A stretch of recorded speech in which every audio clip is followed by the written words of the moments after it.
बिस्मिल्लाहिर्रहमानिर्रहीम। अस्सलाम वालेकुम नाज़रीन, आप यूट्यूब चैनल देख रहे हैं। मैं इमरान खान हूँ। क्विकली मैं आपको बता देता हूँ अब तक की जो अहम खबरें हैं। नंबर एक तो ये कि सुप्रीम कोर्ट ऑफ पाकिस्तान में जो मखसूस नशस्तों का केस चल रहा है वो बज़ाहिर दिखाई दे रहा है कि जजेस का कोई मूड नहीं है कि ये इंसाफ के मुताबिक उन पोलिटिकल पार्टीज़ को दी जाएँ या पाकिस्तान तरीके इंसाफ को ख़ास तौर पर दी जाएँ जिनका हक बनता है।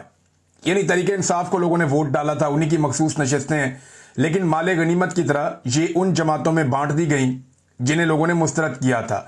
और अभी भी ऐसा लगता है कि अदलिया बज़िद्द है कि यही करना है। हालांकि एक फैसला आया था सुप्रीम कोर्ट ऑफ पाकिस्तान के फुल कोर्ट का आया था, 1 साल गुजरने के बावजूद उसके ऊपर अमल दरामद नहीं किया गया। इलेक्शन कमीशन से किसी ने जवाब नहीं मांगा। इस केस में एक बड़ा दिलचस्प मरहला तब आया जब जस्टिस मुसर्रत हलाली साहिबा ने एक सवाल पूछ लिया कि जी हमने तो सिर्फ बल्ले का निशान वापस लिया था। यानी सुप्रीम कोर्ट ऑफ पाकिस्तान में 13 जनवरी 2024 को जो कुछ हुआ उसमें तो सिर्फ बल्ले का निशान वापस लिया गया था। ये ऑर्डर में कहां लिखा है कि पार्टी खत्म हो गई? पार्टी तो आपकी थी। तो इस पे जनाब सलमान अकरम राजा साहब ने जरा तसल्ली करवाई और क्लियर करके बताया कि जो मखसूस नशस्तों की हमने लिस्टें दी थी 22 दिसंबर को, क्योंकि 24 दिसंबर गालिबन आखिरी दिन था, तो हमें मखसूस नशस्तों के लिए हमारी लिस्टें वापस कर दी गई। और उसकी वजह यह बताई गई कि those list were return on the ground that PTI is not a political party that can be recognised by the Election Commission of Pakistan. कि पीटीआई एक ऐसी सियासी जमात ही नहीं है जिसे इलेक्शन कमीशन ऑफ पाकिस्तान जो है वो रिकॉग्नाइज करता हो। यह कहकर हमारी मखसूस नशस्तें वापस कर दी गई 13 जनवरी के फैसले से पहले ही। तो इलेक्शन कमीशन ऑफ पाकिस्तान ने जैसी डकैती डाली थी 13 जनवरी को, बल्ले का निशान छीनने के फैसले ने उसके ऊपर मोहर जब्त कर दी। ये सारी ज्यादती देखें पाकिस्तान तरीके इंसाफ को जजेस कहते हैं आपने ये छोटा सा नुक्ता मिस कर दिया, ये छोटी सी चीज मिस कर दी। ओ भाई जंग लगी हुई थी उस वक्त पाकिस्तान तरीके इंसाफ के खिलाफ। जो बंदा बाहर आता था उसको उठा के जेल में डाल देते थे, जो बंदा नजर आता था उसको इकबाल राय बयान कर देते थे, लापता कर देते थे, एजेंसियां उठा के ले जाती थी। लोगों की चादर और चारदीवारी का तकद्दुस पामाल हो रहा था। एक जंग जैसी कैफियत में इमरान खान साहब की पार्टी ने इलेक्शन लड़ा है। अब उस पार्टी को कहते हैं जनाब आप जब गए तो आपने ये नुक्ता क्यों मिस कर दिया, वो क्यों मिस कर दिया। भाई नॉर्मल हालात में वुकला इतना काम नहीं कर सकते जितना जंग ज़दा हालात में पाकिस्तान तरीके इंसाफ ने ना सिर्फ इलेक्शन लड़ा बल्कि फस्तायत का सामना भी किया। लेकिन ये हम सब जानते हैं कि पाकिस्तान की अदलिया क्या सोच रही है। वहां पर सलमान अकरम राजा साहब ने एक और बड़ी इंपॉर्टेंट बात की, ये बड़ी मजेदार बात है और इस पे जस्टिस अमीनुद्दीन साहब ने एक लुकमा भी दिया, लेकिन मैं ये चीज आपके सामने रखना चाहता हूं। उन्होंने कहा जी मैं कभी ख्वाब भी नहीं देख सकता था कि मुझे 1,60,000 वोट मिल जाएंगे। तो इस पे जस्टिस अमीनुद्दीन साहब जो आईनी बेंच के सरबराह हैं वो फरमाते हैं कि जी वो तो आपकी इनफरादी कोशिश थी। इन्होंने कोशिश की कि सलमान अकरम राजा साहब को खुश करके उनके खाते में डाल दो कि 1,60,000 वोट आपको मिले, तो आपकी इनफरादी कोशिश थी। जस्टिस अमीनुद्दीन साहब पाकिस्तान के किसी भी एक हल्के में आप जाके अपनी इनफरादी कोशिश करके देख लें, ये 1,60,000 वोट की बात हो रही है, आपको 16,000 वोट नहीं मिलेंगे।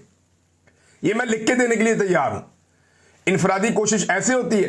इस पे फिर गलतफहमी दूर की सलमान अकरम राजा साहब ने उसी अदालत में वहीं पे खड़े होकर वहीं पे उन्होंने जवाब दिया।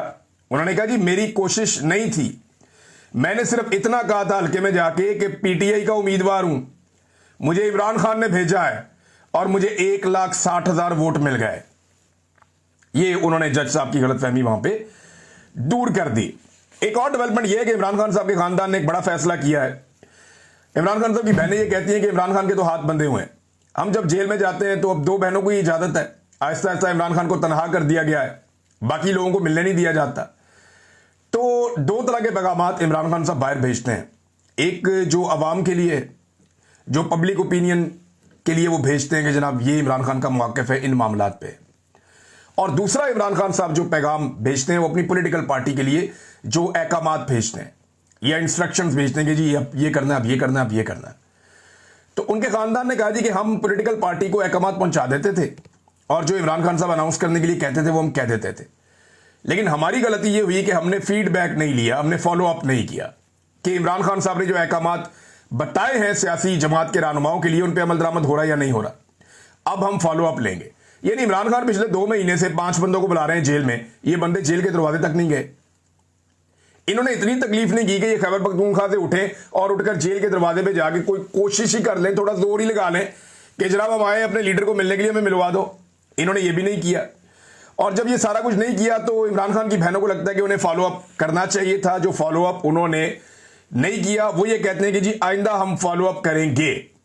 इमरान खान साहब के हवाले से नैब प्रोसिक्यूटर ने, यानी उनका जमानत वाला केस लगा हुआ था ना, अब वो सजा मुअत्तली चाहते हैं, जमानत चाहते हैं, अपील के अंदर जाना चाहते हैं हाई कोर्ट में, जो फैसले इमरान खान साहब के खिलाफ दिए गए उनके बारे में। तो इसमें सलमान सफदर साहब ये कह रहे थे कि जब सजा सुनानी होती है तो दिन रात केसेस चलाते हैं, और जिस वक्त हम अपील के लिए आते हैं तब हमारे केस लगने नहीं देते, हमारी तारीखें नहीं लगनी। आज नैब का प्रोसिक्यूटर आता है और वो आकर क्या कहता है, वो आकर कहता है जनाब कि मुझे 4 हफ्ते का मजीद टाइम दे दे, मैं इस केस की तैयारी करके आऊं। अंदाजा करें आप। और अभी तक अदालत ने कोई तारीख नहीं दी, किसी को कुछ पता नहीं। तो इमरान खान के केसेस जो है वो लटकाए जा रहे हैं बार बार। इसमें अलीमा खान साहिबा ने एक स्टेटमेंट और दिया, और ये अली अमीन गंडापुर साहब को अलीमा खान साहिबा का मशवरा था। अलीमा खान साहिबा ने क्या कहा, जरा ये आप सुन लें, आपको आइडिया हो जाएगा।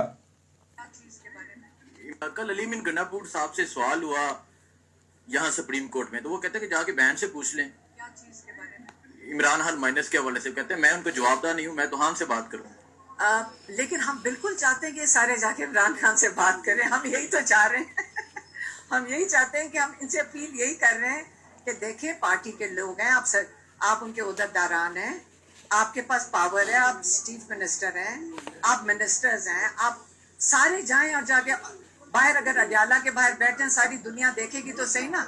आप लोग, कौन नहीं समझता कि अगर मीडिया के सामने आप लोग सामने खड़े हो और सारे वहां पे लोग बैठे हो, इंटरनेशनल न्यूज बनती है। इंटरनेशनल न्यूज बनेगी कि नहीं बनेगी जब आपके सारे एक पूरी पार्टी वहां जाकर बैठ जाए इमरान खान को आइसोलेशन से निकालने के लिए। तो अगर ये एफर्ट करेंगे तो कैसे नहीं हो सकता कि इमरान खान से ना मुलाकात। यहाँ भी हमने, अच्छा जी, ये अलीमा खान साहबा कह रही है कि ठीक है जी, इमरान खान को जवाब दें तो जाके उसको जवाब दें। वो तो आपको बुलाते हैं, आप उनको मिलने नहीं जाते। जैसे हम आते हैं, मार खाते हैं, यहाँ पे गिरफ्तार भी हो जाते हैं, तकलीफ भी बर्दाश्त करते हैं, वैसे आप भी बर्दाश्त करें और आकर सामना करें इन चीज़ों का। अब ये अलीमा खान साहबा ने कहा, और बात ठीक है, बात गलत नहीं है, लेकिन अली अमीन गंडापुर साहब एक बात के ऊपर बज़िद हैं और बार बार ये कह रहे हैं कि मैंने सिर्फ इमरान खान को जवाब देना, मैंने किसी और को जवाब नहीं देना। और साथ में वो ये भी कहते हैं कि मैंने इमरान खान के विजन के मुताबिक जो किया है वो किया है, और इमरान खान का विजन मुझे यही कहता है कि मैंने बजट पास करवाना था, मैंने करवा दिया। लेकिन इमरान खान ने जो अहकामात दिए जेल से बैठकर गुज़िश्ता 1 महीने में, पाकिस्तान तहरीक इंसाफ के एक रहनुमा ने मुझे एक लिस्ट भेजी है। ये बड़े अहम रहनुमा है पाकिस्तान तहरीक इंसाफ के, आजकल बड़े दुखी हैं। इन्होंने मुझे एक लिस्ट भेजी है, लिस्ट में आपको पढ़ के सुना देता हूं। 7 चीजें उन्होंने भेजी हैं, 8वीं चीज मेरे सामने पड़ी हुई है कि इमरान खान साहब ने जेल से क्या अहकामात दिए जिन पे अमल दरामद किया ही नहीं गया। और ये लगभग गुज़िश्ता 1-1.5 माह की बात है, इससे ज्यादा लंबी बात नहीं है। देखिए ना, इमरान खान ने तो जेल में ये भी कहा था कि आप 26 नवंबर के कत्लेआम के ऊपर जाकर ये चीजें करें, नहीं की गई। उन्होंने ये भी कहा था कि जो लापता हो गए हैं लोग, उनके बारे में डाटा लेकर आए, उनकी फैमिलीज को लेकर आए, नहीं लेकर आए। FIR दर्ज करवाएं, वो भी नहीं हुई। CCTV फुटेज के लिए काम करें, वो भी नहीं हुई। 26 नवंबर के कत्लेआम के ऊपर पूरा जोर लगाएं, किसी ने नहीं लगाया। अदालतों में जाकर पेश हों, कोई भी नहीं गया। तो इमरान खान ने तो बहुत बातें की थी जिनके ऊपर उन्होंने अमल दरामद नहीं किया। ये जबानी कलामी इमरान खान को जवाबदेह होने वाला मामला तो एक अजीबोगरीब भी लगता है, लेकिन इसमें देखें जो अहकामात इमरान खान साहब के नहीं माने गए वो मैं आपको बाद में बताता हूं। लेकिन इमरान खान साहब ने एक बड़ी क्लियर चीज कही थी और अपने पूरे सियासी करियर में वो ये कहते रहे कि ये जो सवाबदीदी फंड है इसके ऊपर इमरान खान साहब बहुत तनकीद करते थे। इमरान खान साहब हमेशा ये कहते थे कि सवाबदीदी फंड नहीं होना चाहिए। ये क्या चीज है कि आपकी मर्जी, आपने जितने मर्जी पैसे निकाले और खर्च कर दिए, आपसे कोई पूछने वाला ही नहीं है। तो बजट के अंदर सवाबदीदी फंड रख दिया जाता था वजीर आला के लिए, वजीर आजम के लिए कि जनाब ये पैसे आपके, जितने मर्जी खर्च करो, आपकी अपनी मर्जी है। अब इमरान खान साहब कहते थे इसको जीरो कर दें, सवाबदीदी फंड नहीं होना चाहिए। लेकिन अली अमीन गंडापुर साहब की हुकूमत ने जो खबरें इस वक्त सामने आ रही हैं मीडिया पे, उन खबरों के मुताबिक अपने सवाबदीदी फंड को 10 गुना कर दिया है। ये इमरान खान के विजन के मुताबिक इन्होंने बजट पास करवाया। वो कहते हैं ना, हमने इमरान खान के विजन के मुताबिक बजट पास किया है और इमरान खान की सोच को मैं सबसे अच्छा समझता हूं, ये गंडापुर साहब का दावा है। तो अब आप ये देखें ना कि इमरान खान, यानी हमें तो इमरान खान ने 100 मरतबा कहा है कि सवाबदीदी फंड नहीं होना चाहिए, मैं इसके खिलाफ हूं। लेकिन इमरान खान का वही वजीर आला जो क्लेम करता है कि मैं इमरान खान के विजन को मुझसे बेहतर कोई नहीं समझता, उसने अपना सवाबदीदी फंड मीडिया की खबरों के मुताबिक 10 गुना कर दिया है। यानी यहां पे कहां फर्क नहीं आपको नजर आ रहा। सादी चीज़ है। इसके बाद एक और है जो मुझे एक पाकिस्तान तरीके इंसाफ के रहनुमा ने चीज़ें भेजी और बड़े दुखी दिल के साथ भेजी। उन्होंने कहा जी इमरान खान साहब ने जेल से जो अहकामात दिए उन पर अमल दरामद नहीं हुआ। नंबर 1, अफगान मुहाजिरीन को जबरदस्ती निकालने के खिलाफ असेंबली में बहस शुरू करवाएं, नहीं हुई। बजट पेश करने से पहले मुझसे मिलें, नहीं मिले। बजट पास करने से पहले मुझसे मिलें, नहीं मिले। सलमान अकरम राजा सुप्रीम कोर्ट को खत लिखें, अभी तक तो नहीं हुआ। सुप्रीम कोर्ट में पटिशंस करें, अभी तक तो नहीं हुआ। ड्रोन हमलों के खिलाफ शदीद तरीन एहतजाज रिकॉर्ड करवाएं, अभी तक तो नहीं हुआ। ड्रोन हमले करने वालों के खिलाफ FIR दर्ज करवाएं, एक भी FIR नहीं हुई। ये इमरान खान साहब के वो अहकामात हैं जिनकी खिलाफ वर्जी हो रही है। अब उनकी फैमिली ये कहती है कि जी हम फॉलो अप किया करेंगे। इमरान खान तो मजबूर है, उसके हाथ बंधे हुए हैं, वो जेल के अंदर है, लिहाजा अब हम फॉलो अप किया करेंगे। इमरान खान साहब को भी जाकर बताया करेंगे कि फलां को हमने आपका फलां पैगाम दिया था और फलां उसके ऊपर ये नहीं कर रहा। अगर इमरान खान साहब की बहनों को मुलाकात की इजाजत मिलती रही तो, वरना इस पार्टी में इतने ताकतवर लोग मौजूद हैं कि जब चाहते हैं मुलाकातें रुकवा भी देते हैं। अब नाज़रीन, पाकिस्तान तरीके इंसाफ के वर्कर्स अरकान असेंबली से उलझते रहे। जब अरकान असेंबली पहुंचे इस्लामाबाद में, और क्योंकि देखें बजट के मामले के ऊपर मुशावरत इमरान खान साहब से नहीं हुई और अचानक से बजट पास हो गया, इस पर आवाम को बड़ा गुस्सा है और वर्कर जो है वो उलझ रहे हैं कि जनाब आपने ये काम क्यों किया। उमर यूब और अली अमीन वगैरह गए भी अडियाला जेल में। इन्होंने कोशिश की जनाब कि मुलाकात करें इमरान खान से। उन्होंने कहा जी हम पुरअमन लोग हैं, हम कोई और तो काम कर नहीं सकते, लड़ाई झगड़ा तो नहीं कर सकते, यहाँ पुरअमन बैठेंगे, जेल के वक्त तक के लिए हमें मिलने दिया गया तो ठीक है, नहीं मिलने दिया गया तो फिर वापस चले जाएंगे। अवामी जलसों में जाके बयान देते हैं कि एक नहीं 2 गोलियां ठोकेंगे। और यहाँ पे आके मैंने देखा कि बड़े अच्छे तरीके से उन्होंने, और अच्छा तरीका ही होना चाहिए, जमहूरी लोग अच्छे तरीके से ही करते हैं सारे काम। ये जो बड़के हैं और गोलियां मार देंगे और गोलियां चला देंगे और पहली गोली मैं खाऊंगा, ये चीजें जो हैं वो किसी और तरफ ले जाती हैं। फिर अवामी जो उमंगे हैं या अवामी उम्मीदें हैं वो आपसे बहुत बढ़ जाती हैं, फिर आप उतने बहादुर साबित नहीं होते तो फिर लोग आपके खिलाफ हो जाते हैं। जुनैद अकबर साहब मैदान में आ गए, थोड़ा देर से आए, लेकिन उनका स्टेटमेंट मैं आपको बता देता हूं। वो जनाब इस बात पे परेशान है कि उनके खिलाफ क्यों मीडिया में खबरें चल रही हैं।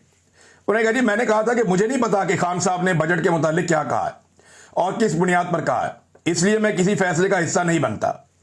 खान साहब तक मेरी रसाई नहीं है। मैंने कहा जिन लोगों को खान साहब ने यह बात बताई है, इन लोगों को बजट पास करने से पहले उसी शिद्दत से बात करनी चाहिए थी ताकि बजट पास ना होता। रोला पड़ा हुआ था पूरे पाकिस्तान में, आप लोग सारे गायब थे जुनैद अकबर साहब उस वक्त, कि बजट पास करने के बाद सबको पता था कि कल बजट आ रहा है। पहले कहा गया कि बजट पेश ना हो, फिर कहा गया कि अच्छा हुआ पेश हो गया लेकिन इसे पास ना करें। अगर खान ने कहा नहीं होगा तो फिर चाहे हुकूमत जाती फिर भी नहीं होना चाहिए था। अब बड़ा सख्त रद्द-ए-अमल दिया जुनैद अकबर साहब ने, लेकिन जब बजट पास हो रहा था, पेश हो रहा था, उस वक्त जुनैद अकबर साहब का कोई रद्द-ए-अमल इस मामले में दिखाई नहीं दिया था। नाज़रीन, कुछ खबरें जो है वो इंटरनेशनल फ्रंट से अब आपके सामने रख देते हैं। इसमें डोनाल्ड ट्रंप के एक मुशीर हैं स्टीव, उन्होंने एक बड़ा दावा किया है। उनका दावा है कि अब आने वाले दिनों में कुछ ऐसे ममालिक इसराइल को तस्लीम करने जा रहे हैं जिनके बारे में दुनिया सोच भी नहीं सकती या कोई अंदाजा भी नहीं लगा सकता। लेकिन डोनाल्ड ट्रंप जहां पे भी जाते हैं, जिससे भी बात करते हैं, इसराइल के बारे में जरूर बात करते हैं। चाहे उन्होंने मिडिल ईस्ट का दौरा किया हो, चाहे उन्होंने लोगों से मुलाकातें की हो, तो हर जगह पे वो इसराइल के साथ एंगेजमेंट की बात जरूर करते हैं कि उसके साथ ताल्लुकात नॉर्मलाइज किए जाएं। डोनाल्ड ट्रंप के पिछले दौरे हुकूमत में कुछ ममालिक ने ताल्लुकात नॉर्मलाइज किए थे, बहरीन था, UAE था, बाकी मुल्क थे। अब वो ये चाहते हैं कि सऊदी अरब, UAE और बाकी ममालिक भी इसराइल को तस्लीम करें। पाकिस्तान के अंदर पहली मरतबा हम ये होता हुआ देख रहे हैं कि आप इसराइल के खिलाफ एहतजाज करने निकले तो आपको डंडे मारे जाते हैं, आपको गिरफ्तार कर दिया जाता है, हत्ता के छोटे बच्चों को और खवातीन को भी गिरफ्तार कर दिया जाता है। ये पाकिस्तान की सोच में, पॉलिसी में एक तब्दीली हम देख रहे हैं। जुबानी कलामी स्टेटमेंट आ जाते हैं, लेकिन इसके बावजूद लोगों को इसराइली मुजालिम के खिलाफ एहतजाज करने का हक पाकिस्तान में नहीं है, वो छीन लिया गया है। और कुछ लोगों को ये हक थोड़ी देर के लिए दिया जाता है और नूरा कुश्ती करके वापस ले लिया जाता है। तो ये सिंपल चीज है, इसे हमें समझना पड़ेगा कि ये मुमकिन नहीं है कि आसिम मुनीर साहब की मुलाकात हुई हो डोनाल्ड ट्रंप से और उस वक्त ईरान की और इसराइल की जंग चल रही हो और डोनाल्ड ट्रंप ने यह बात ना की हो कि इसराइल को पाकिस्तान तस्लीम करे। यह मुमकिन नहीं है। तो क्या पाकिस्तान के बारे में यह बात की जा रही है? बहस छिड़ी हुई है। मुझे नहीं लगता कि पाकिस्तानी अवाम इतने आराम से मानेगी। और दूसरी एक और बहस छिड़ी हुई है कि सऊदी अरब क्या तस्लीम कर सकता है। लेकिन 2 बैनर्स जो है ना वो बहुत ज्यादा सोशल मीडिया पे गर्दिश कर रहे हैं, बहुत बड़े बड़े होर्डिंग्स हैं। एक जो होर्डिंग है, बहुत बड़ा बोर्ड है तस्वीरों वाला, वो लगा हुआ है तिल बैब में, और एक लगा हुआ है तेहरान में। जो तेहरान में लगा हुआ है ना, उसके ऊपर इस्माइल हानिया की तस्वीर है, हसन नसरुल्लाह साहब की तस्वीर है, ईरानी साबिक सदर की तस्वीर है, उसके अंदर जो सनवार साहब की तस्वीर है। तो ये वो लोग हैं जो शोहदा हैं, जो शहीद हो गए, जिन्होंने अपनी जानें कुर्बान की हैं, और इसराइल ने जिनको शहीद किया। और ये बड़े लोग हैं, बड़े कमांडर हैं, और इनका ताल्लुक जो है वो ईरान से या फलस्तीनी तहरीक के साथ है। ये वो लोग हैं। दूसरी तरफ जो तेहरान के अलावा तिल बैब में बोर्ड लगा है, ये भी बहुत बड़ा बोर्ड है, और इस बोर्ड के ऊपर जो तस्वीर है, अगर वो आप देखें तो एक डिफरेंट पिक्चर आपके सामने आती है। इसमें जनाब नेतन्याहू की है, डोनाल्ड ट्रंप की है, और जुलानी की है, मोहम्मद बिन सलमान की है, और दीगर कुछ और जो अरब हुक्मरान हैं उनकी तस्वीर हैं। तो यहां पे मुसलमान मुल्कों समेत यूएई के हुक्मरान हैं, उनकी है। तो यहां मुसलमान मुल्कों समेत जो तस्वीर लगाई गई है, उसमें डोनाल्ड ट्रंप को और नेतन्याहू को और बाकी अपने हमायतियों को शामिल किया गया है। हैरत की बात यह है कि इसमें जो मगरबी ममालिक सपोर्ट करते हैं इसराइल को, उनकी तस्वीर नहीं है। इसके अंदर नरेंद्र मोदी की भी तस्वीर नहीं है। तो ये तस्वीर जो है वो पिक्चर को बहुत क्लियर कर रही है, और डोनाल्ड ट्रंप के मुशीर की तरफ से यह दावा कि आने वाले वक्त में कुछ और ममालिक, इससे कुछ ममालिक में तशवीश भी हो रही है कि कौन कौन से मुल्क हैं, और ये बहस भी शुरू हो गई है कि इसराइल को तस्लीम करने जाएंगे तो कौन कौन से मुल्क हैं जो इसराइल को तस्लीम कर सकते हैं। अभी इसके बारे में कुछ पता नहीं है। बहरहाल आयतुल्लाह ख़ामेनी ने एक स्टेटमेंट दिया है, और उनका स्टेटमेंट अब जंगबंदी के बाद सामने आ गया। एक तो उन्होंने जंग जीतने पे उन्होंने कहा जी कौम को मुबारकबाद। दूसरा उन्होंने कहा कि अमेरिका और इसराइल ने जो जौहरी तनसीबात के ऊपर हमले किए हैं, उसमें उन्हें कोई खातिर खा कामयाबी हासिल नहीं हुई है। ये दावा सामने आया आयतुल्लाह ख़ामेनी की जानिब से। ये एक बड़ा दावा है इस वक्त। और इसके अलावा एक डेवलपमेंट और है, वो बड़ी इंटरेस्टिंग है, वो इंडिया के लिए है। नाज़रीन, आप सबने नाम सुना होगा शायद, शंघाई ताउन तंजीम, SCO, यानी शंघाई कोऑपरेशन ऑर्गेनाइजेशन, ये SCO है। और ये जो शंघाई ताउन तंजीम है, इसका इजलास हुआ चीन के अंदर। ये एक बड़ी तगड़ी तंजीम है, इसके अंदर बहुत सारे ममालिक हैं, और ये हमारे रीजन के ममालिक हैं, सेंट्रल एशिया के ममालिक हैं। चीन है, इसके अंदर भारत है, पाकिस्तान है।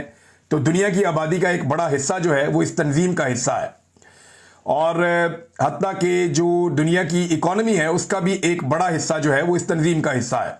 पॉपुलेशन का एक बड़ा हिस्सा है, और रकबे का भी एक बहुत बड़ा हिस्सा है।